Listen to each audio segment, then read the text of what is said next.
simpleng trabaho, hindi pa magawa na maayos! Sinigurado ko naman kay Lilet babagsak yung chandelier eh. Pahamak lang kasi talaga yung Kurt na yan, ma'am eh. Palos pa kayong dalawa? Umalis nga kayo sa harapan ko! Kakairita, alis! Ikaw ang may problema, Patricia. Masyado kang padalos-dalos.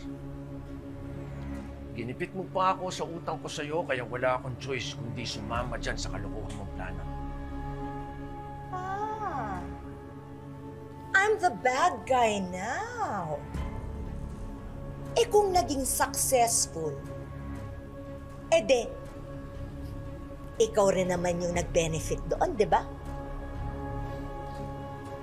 Sinasabi ko lang, gumagawa-gawa ka ng plano na hindi mo naman pinag-iisipan ng mabuti. Kaya pag ito sumabog, huwag mong i-expect na hayaan kong hatakin mo ang pababa, Patricia. Ah, ganon. Hindi mo magugustuhin ang gagawin ko sa'yo.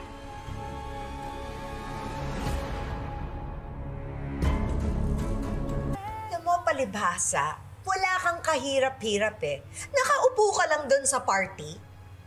Pero ano nangyari? Binigyan mo naman ako ng napakalaking problema ngayon.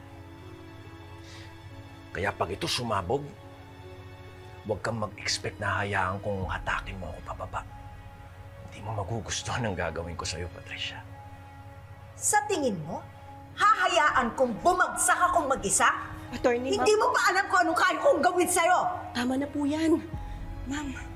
Basta tatandaan mo, Patricia, hindi na dapat maulit to. Mas lalong hindi nila dapat tayo mahuli.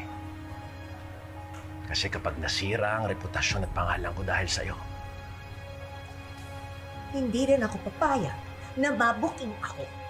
Kaya hindi mo na ako magpaplano laban kay Lilet. We need to lie low.